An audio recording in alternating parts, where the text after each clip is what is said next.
Hello class, welcome to सुनी study point. आओ मिलकर पढ़ें। तो आज की क्लास में हम पढ़ने वाले हैं क्लास एक बहुत ही इंपॉर्टेंट टॉपिक है हमारा ब्लड, जिसे हिंदी में रुधिर बोलते हैं, रक्त बोलते हैं, उसको पढ़ने वाले हैं। तो इस टॉपिक से बहुत ज़्यादा क्वेश्चन पूछे जाते हैं और ये एक बहुत ही ज़्यादा इंपॉर्टेंट टॉपिक है हमारा साइंस का। तो आज इसके हम 25 पॉइंट लेकर आए हैं जिनके बारे में हम डिस्कस करने वाले हैं और उम्मीद करते हैं कि इससे आपके आने वाले एग्जाम में बहुत ज़्यादा आपको बेनिफिट मिलने वाला है।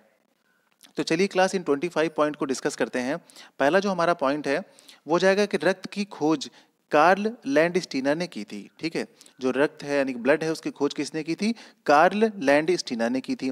कब की थी? वो उन्होंने की थी 1901 में की थी। ठीक है, कार्ल लैंडस्टीनर ने 1901 में ब्लड की खोज की थी। जो ब्लड है ना वो प्लाज्मा एवं उसमें तैरने वाली रुधिर कोशिकाओं से मिलकर बना होता है, यानी कि ब्लड सेल्स, रुधिर कोशिकाओं को ब्लड सेल्स कहते हैं। ठीक है, तो उनसे मिलकर बना होता है।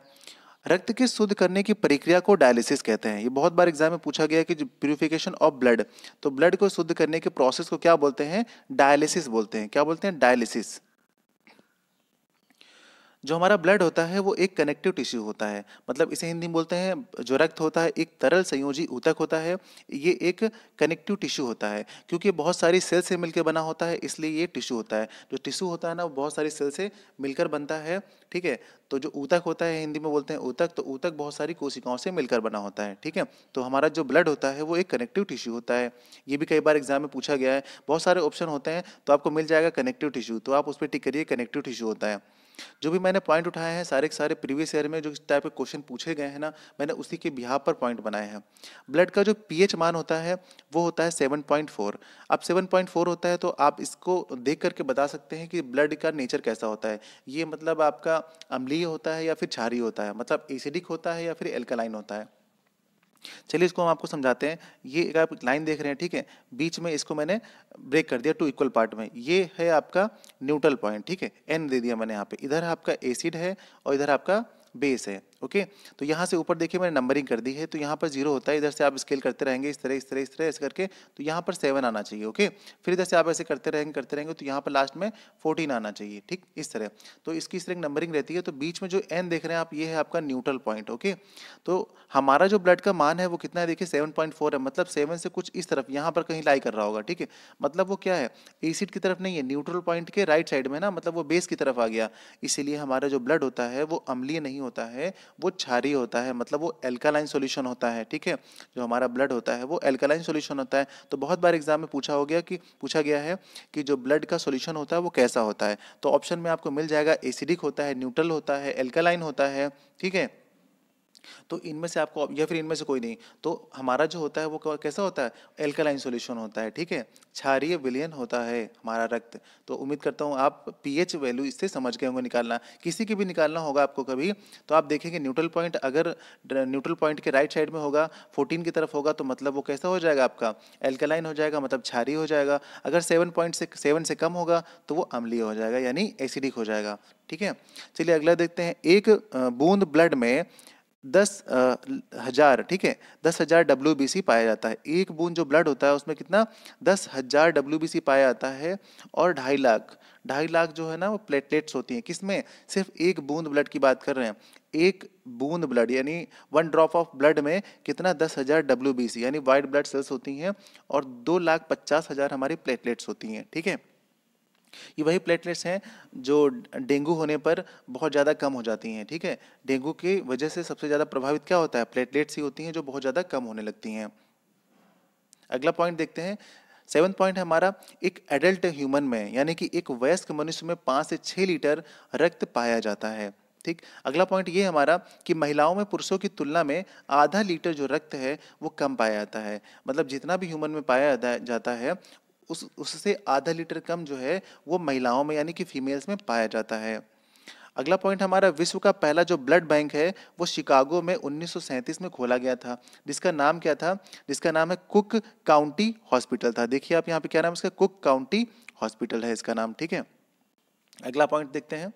शरीर के ताप को नियंत्रण तथा शरीर को रोगों से रक्षा करना, ये हमारे ब्लड का काम है। ब्लड का फंक्शन क्या है? शरीर के टेम्परेचर को कंट्रोल करना और बॉडी को बाहर होने वाली जो डिसीजेस हैं उनसे रक्षा करना, ठीक है। क्योंकि उसमें डब्ल्यूबीसी होता है, तो डब्ल्यूबीसी ही होता है जो हमारे रोगों से क्या करता है? रक्षा करता है। क्यों रक्षा करता है? क्योंकि इसमें एंटीबायोटिक पाया जाता है, ठीक है। शरीर के वातावरण को स्थायी बनाए रखना तथा घावों को भरना। अब जो हमारे ब्लड के अंदर होता है क्लॉटिंग ऑफ ब्लड, आपने सुना होगा ना, रक्त को भरना, रक्त का थक्का बनाना, तो ये ब्लड का ही एक फंक्शन है, ब्लड का ही एक काम है। तो हमारे रक्त से क्या होता है? थक्का बन जाता है, यानी खून का जमाना, ठीक। रक्त का थक्का बनाना, देखिए ये इसका एक फंक्शन हो गया, क्लॉटिंग ऑफ ब्लड। अगला पॉइंट देखते हैं, ऑक्सीजन यानी कि O2 CO2 मतलब कार्बन डाइऑक्साइड, पचा हुआ भोजन और उत्सर्जित पदार्थ एवं हार्मोन का संवहन करना, इन सभी चीज़ों को ट्रांसपोर्ट करना ही ब्लड का एक काम होता है। पूरी बॉडी में इन सबको पहुंचाने का काम जो होता है वो ब्लड का होता है, ठीक है। ब्लड का काम होता है इन सभी चीज़ों को एक अंग से दूसरे अंग में पहुंचाना। लैंगिक वर्ण में सहायता करना और विभिन्न अंगों में सहयोग स्थापित करना, ये भी हमारे रक्त का एक काम है, ब्लड का एक फंक्शन है। रक्त के थक्का बनाने के लिए अनिवार्य एक प्रोटीन होता है जिसे बोलते हैं फाइब्रिनोजन। तो ये आपको ध्यान रखना है, बहुत बार पूछा गया कि फाइब्रिनोजन क्या है, तो ये एक प्रोटीन है। सिर्फ ऐसे पूछ लिया जाता है कि फाइब्रोनेजन क्या है, नीचे लिख दिया जाएगा कार्बोहाइड्रेट, प्रोटीन, विटामिन, फैट, तो इस तरह लिख दिया जाएगा। तो आपको पता होना चाहिए कि फाइब्रोनोजन क्या है, एक प्रोटीन है। अगला पॉइंट देखते हैं, मनुष्य के रक्त में डब्ल्यूबीसी की न्यूट्रोफिल्स किस्म पाई जाती है।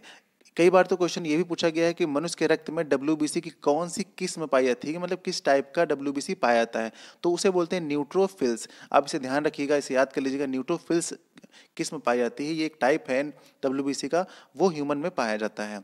मनुष्य के शरीर में जो ब्लड बैंक है उसका कार्य कौन करता है? स्प्लीन करता है, जिसे प्लीहा कहते हैं, ठीक है। तो ब्लड बैंक का जो रक्त बैंक होता है, हमारा ब्लड बैंक होता है, उसका काम कौन करता है? स्प्लीन करता है, प्लीहा करता है। बहुत बार एग्जाम में पूछा गया, अगर आप प्रीवियस से लगाते होंगे तो आपको आइडिया लग जाएगा, एक एक पॉइंट बहुत बहुत बार एग्जाम में पूछा गया है। हिपैरिन, देखिए हिपैरिन के कारण शरीर के अंदर का रक्त नहीं जमता या फिर थक्का नहीं जमता। अब सोचिए, चोट लग जाती है, ब्लड बाहर बहने लगता है, तो बाहर रक्त जम जाता है, ठीक है। बाहर जो रक्त जम जाता है वो किसके कारण जमता है? हमारी बॉडी के अंदर क्यों नहीं जमता, ठीक है। तो बाहर जो जम जाता है वो होता है फाइब्रिनोजन, मैंने आपको बताया था ना, ठीक है। वो क्लॉटिंग ऑफ ब्लड, तो उसकी वजह से वहां पर क्या होता है? ब्लड जमने लगता है। लेकिन यहाँ पर आप देख रहे हैं कि हिपैरिन, जो हिपैरिन है ना, इसके कारण हमारी बॉडी के अंदर का ब्लड नहीं जमता है, क्योंकि ये यहाँ पर प्रेजेंट होता है और इसके कारण ब्लड नहीं जमता है। सोते समय हमारा जो ब्लड प्रेशर है वो क्या घट जाता है। तो कई बार ये भी पूछा गया कि सोते समय हमारा ब्लड प्रेशर पे क्या प्रभाव पड़ता है, सेम रहता है, घट जाता है, बढ़ जाता है, या इनमें से कोई नहीं। तो हमारा ब्लड प्रेशर क्या है? घट जाता है। ये क्वेश्चन भी एग्जाम में पूछा गया है। क्या आपको पता है कि खून का ट्रांसफर पहले कहाँ किया गया था? आपको ये जानकर आश्चर्य होगा कि दो कुत्तों के बीच खून का पहला ट्रांसफर किया गया था, ठीक है। तो कब किया गया था? देखिए 1667 में किया था। तो जो सबसे पहले प्रैक्टिकल किया गया था, ट्राई किया गया था, वो इनके बीच किया गया था, दो डॉगीज के बीच में किया गया था, ठीक है। और जो बिल्लियों में होता है ना, 11 प्रकार का ब्लड ग्रुप पाया जाता है। कितने प्रकार का? 11 प्रकार का। किसमें? बिल्लियों में। गाय में 800 प्रकार का ब्लड ग्रुप पाया जाता है। जो रक्त समूह है ना, वो 800 प्रकार का पाया जाता है। क्या आपको पता है जेम्स हैरिसन एक ऐसे व्यक्ति हैं जो पिछले 60 साल में इन्होंने 10,000 बार, सॉरी 1,000 बार रक्तदान किया है। इन्होंने क्या किया? 60 साल में 1,000 बार रक्तदान किया है। कोई सोचेगा कि 10-15 बार करेंगे तो बहुत ज़्यादा, 15 बार, 20 बार, ठीक है, लेकिन ऐसा नहीं है। इन्होंने अपनी लाइफ में पिछले 60 सालों में 1,000 बार रक्तदान किया है। लगभग 20 लाख लोगों को एक व्यक्ति जान बचा सकता है अपने जीवन में। रक्त में दो प्रकार के पदार्थ पाए जाते हैं, एक होता है प्लाज्मा और दूसरा होता है ब्लड कॉर्पसेल्स होता है, ठीक है। क्या होता है? ब्लड कॉर्पसेल्स, इन्हें बोलते हैं रक्त रुधिराणु, और ये होता है प्लाज्मा आपका। ये दो चीजें आपकी पाई जाती हैं यहाँ पर, ठीक है। अब अगला क्वेश्चन देखते हैं, अगला पॉइंट, लास्ट पॉइंट है हमारा, ये है रक्त का थक्का। 2 से 5 मिनट में बन जाता है। 2 से 5 मिनट के अंदर हमारा क्लॉटिंग ऑफ ब्लड जो है ना पूरा कंप्लीट हो जाता है। तो रक्त का थक्का कैसे बनता है? देखिए हीमोग्लोबिन के बारे में अभी पीछे बात हुई थी, तो हीमोग्लोबिन के बारे में आपको थोड़ा सा बता देता हूँ। हीमोग्लोबिन, ये होता है आपका हीमोग्लोबिन, ठीक है। हीमोग्लोबिन में क्या होता है? देखिए हीमोग्लोबिन में हीम, जो हीम है उसको अलग कर दीजिए और ग्लोबिन है उसको अलग कर लीजिए। हीम होता है, हीम एक पिगमेंट होता है, इस पिगमेंट से क्या मिलता है? हमको कलर मिलता है, इस पिगमेंट से कलर मिलता है। जो ग्लोबिन होता है ना, वो एक प्रोटीन होता है, इसमें क्या होता है, आयरन होता है, इसमें आयरन होता है, और ये एक टाइप का क्या होता है, प्रोटीन होता है, और इसका एक नाम भी होता है, ठीक है, इसका नाम होता है हीमैटिन। क्या होता है, इस प्रोटीन का नाम होता है हीमैटिन, जिसमें आयरन होता है। और यही जो है ना, ये कलर भी प्रोवाइड करता है, और ये ऑक्सीजन को लेकर जाता है और CO2 को वापस लेकर आता है। तो इसी के साथ ये प्रोसेस होता है बॉडी के अंदर, ठीक है। तो हीमोग्लोबिन एक इंपॉर्टेंट फैक्टर है, हमारी बॉडी का एक पार्ट है, ठीक है, जो ब्लड के अंदर फंक्शन करता है। तो ये हीमोग्लोबिन से थोड़ी जानकारी थी, और ये कई बार एग्जाम में काफ़ी कुछ पूछा जाता है इससे, ठीक है। तो ऑक्सीजन को लेकर जाता है और CO2 को लेकर आता है, और ब्लड क्लॉटिंग जो है ना 2 से 5 मिनट में बन जाता है। अगली क्लास में हम डिस्कस करने वाले हैं, अभी मैंने आपको ब्लड बताया है, फिर अभी हम अगली क्लास में डिस्कस करने वाले हैं प्लाज्मा के बारे में, ठीक है।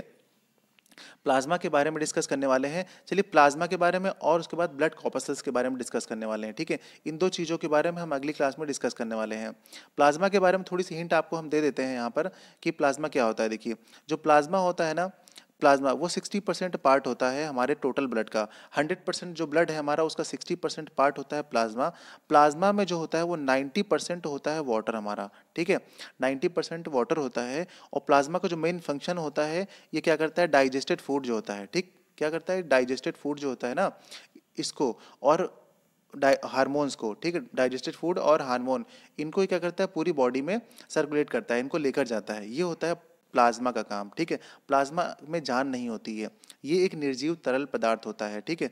नॉन लिविंग मटेरियल होता है, सब्सटेंस होता है, इसमें जान नहीं होती, ये एक निर्जीव होता है। ये कितना होता है, 60% होता है, और इसमें वाटर 90% होता है। ये इंपॉर्टेंट फैक्ट है इसके। अगली क्लास में हम पूरी जानकारी आपको देंगे प्लाज्मा के बारे में और ब्लड कॉर्पसल्स के बारे में। तो क्लास मिलते हैं अगली क्लास में। तो आपको अगर मेरा ये वीडियो पसंद आया हो, और उम्मीद करता हूँ इससे कि आपके आने वाले एग्जाम में काफ़ी आपको लाभ मिलेगा, तो मेरे चैनल को लाइक शेयर सब्सक्राइब कर लीजिएगा। मिलते हैं अगली क्लास।